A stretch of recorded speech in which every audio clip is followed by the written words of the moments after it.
हम पार्षद हैं, किसी को भेज दो, कोई जाके बचा ले।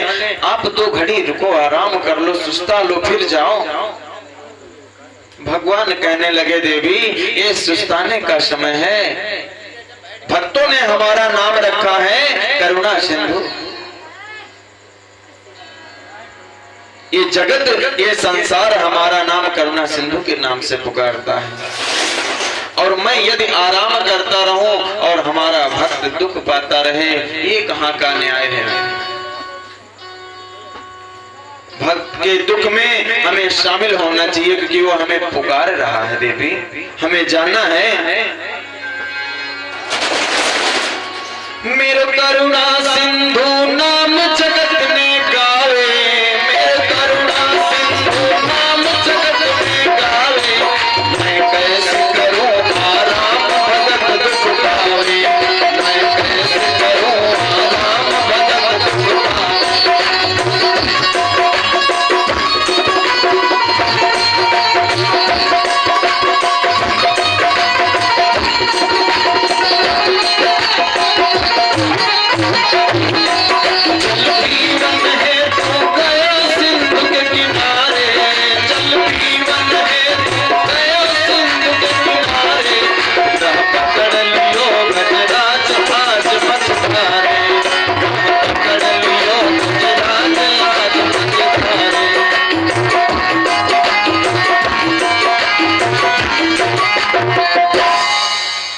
भगवान ने आकर गजेंद्र का मोक्ष किया।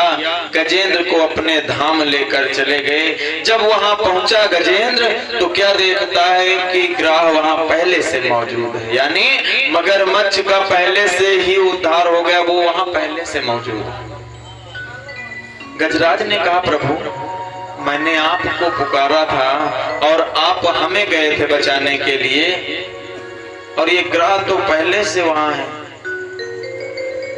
प्रभु ने कहा, हे गजराज, जो हमारे भक्तों के चरणों को पकड़ लेना, उसे तो सर्वप्रथम मुक्ति देनी चाहिए।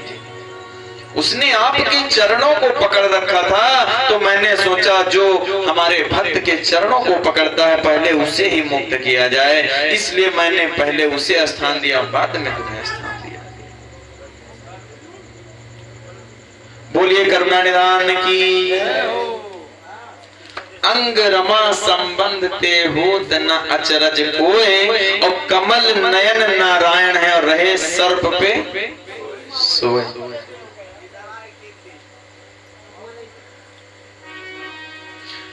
जैसे कि लोगों का कहना, भैया फलाने के पास पैसा ज्यादा तो बहुत घमंडी हो गए। तो इस चौपाई का, इस दोहे का अर्थ है अंग रमा संबंध ते होत ना चरज कोय, यानी लक्ष्मी जी से संबंध हो गया। हम आप लक्ष्मी जी के लिए भटक रहे हैं, और यदि लक्ष्मी जी आ गई ना तो बहुत घमंड है। तो अंग रमा संबंध ते, इसमें कोई अचरज की बात नहीं है कि भगवान यदि सर्प पे सो रहे हैं तो कोई बात है, क्योंकि उन्हें भी थोड़ी देर के लिए ये पता ही नहीं कि हम कहाँ लेटे हैं, कहाँ बैठे हैं। अंग रमा संबंध ते होत ना चरज कोय, और कमल यानी बड़ी बड़ी कमल जैसी, पंखुड़ी जैसी आंखों वाले प्रभु रहे सर्प पे। अच्छा, कुछ लोग कहते हैं, भैया ये कथा समझ में आ रही है? समझ में आ रही है? नहीं समझ में ना आए तो जरूर बोल देना कि महाराज समझ में नहीं आ रही है। क्योंकि कुछ लोग कहते हैं यहाँ की बात, वहां की बात, यहाँ की बात। हम सीरियल से चल रहे हैं उदाहरण देते हुए। जैसे कुछ लोग कहते हैं कि भगवान परीक्षा लेते हैं, कहते हैं भैया ना, भैया जी की तरफ से 11 मुद्रा भगवान के चरणों में, भगवान से प्रार्थना है इनकी मनोकामना पूर्ण करते रहें। तो भैया भगवान परीक्षा लेते रहते हैं। अच्छा आप ये बताएं, कुछ लोग कहते हैं मैं तो भगवान की भक्ति करता हूं फिर भी हमें कष्ट मिलता है। मिलता नहीं मिलता? अच्छा तो ये बताओ, यदि आपने स्कूल में एडमिशन करवाया है तो आपकी परीक्षा होगी कि नहीं होगी? होगी। और जब परीक्षा होगी तो मेहनत तो करना ही पड़ेगा। भाई लिखना पड़ेगा, जो याद किए उसे लिखना पड़ेगा, कुछ नकल से काम चलेगा लेकिन लिखना पड़ेगा। तो कहने का तात्पर्य यह है कि यदि आपने भक्ति के दरवाजे पर एडमिशन करवा दिया ना, तो परीक्षा तो देनी पड़ेगी। परीक्षा जब आप देंगे तो आप यदि पास हो गए तो अगली क्लास में बिठा दिए जाओगे। इसीलिए भगवान परीक्षा लेते हैं। क्यों भैया, परीक्षा लेते हैं कि नहीं लेते हैं? और यदि परीक्षा में फेल हो गए तो भैया फेल हो गए तो जाओ, जहां जी चाहे वहां भटको, प्रभु जी का दरवाजा तुम्हारे लिए बंद है। बात परीक्षा की आई तो एक बार भैया जब महाभारत का युद्ध हो चला था, धर्मराज युधिष्ठिर ने विशाल यज्ञ और भंडारे का आयोजन किया। तो तमाम ब्राह्मणों को बुला करके भोजन करवाया, अंग वस्त्र दिया, तमाम धन देकर आशीर्वाद प्राप्त किया। अर्जुन को घमंड आ गया। भगवान कन्हैया से कहने लगे, अर्जुन एक केशव, हमारे भाई जैसा कोई दानी नहीं है संसार। सर्वप्रथम यदि नाम लिया जाएगा ना तो हमारे भाई धर्मराज युधिष्ठिर का नाम लिया जाएगा। इनसे बड़ा ना कोई दानी था, ना है और ना कभी होगा।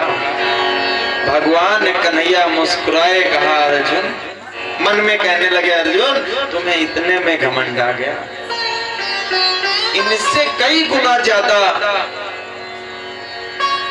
धर्मवान और परीक्षा देने वाले भक्त हैं हमारे पास। अर्जुन ने कहा, प्रभु आपने क्या कहा? कहा कुछ नहीं कहा। कहा नहीं, आपने कुछ परीक्षा की बात कही है। कहा हाँ कही है, हमारे साथ में चलो, मैं तुमसे और तुम्हारे भाई से बड़ा दानी दिखाऊंगा।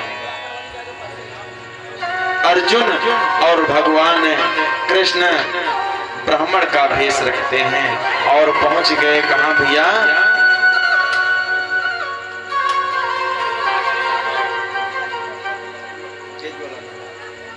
भैया कहां पहुंच गए?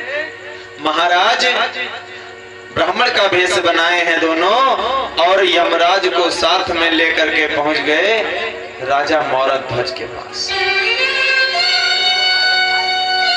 अब यही बात भैया हमारे पंकज जी बोल रहे हैं, लेकिन धीरे धीरे बोल रहे हैं कि धीरे धीरे बोले, कोई सुन ना ले। ऐसा ना हो कि कोई के कान में पड़ जाए, किसी के कान में तो हम धीरे से बोले कि हो सकता कहीं ऐसा तो नहीं कि गलत बोल रहे हो। महाराज पहुंच जाते हैं। मौरध्वज ने प्रणाम किया, आइए ब्राह्मण देवता आसन ग्रहण कीजिए। कहा मैं आसन ग्रहण करने नहीं आया हूँ, कई दिनों से हम लोगों ने भोजन नहीं पाया है, प्रसाद नहीं पाया है। तो ठीक है महाराज, आप बैठिए तो सही, आपको भोजन और प्रसाद जरूर मिलेगा। हमारे दरवाजे से कोई खाली हाथ नहीं जाता है, आप बैठिए तो। कहा मैं बैठूंगा नहीं, ये हमारा जो शेर है ना, इसने भी कई दिनों से कुछ नहीं खाया, ये बहुत भूखा है। तो कहा ठीक है, इसके लिए भी व्यवस्था हो जाएगी। कहा नहीं, तो पहले इसके लिए व्यवस्था करो, फिर हमारे लिए व्यवस्था करना बाद में। महाराज मौरध्वज ने कहा ठीक है महाराज, आप बैठिए।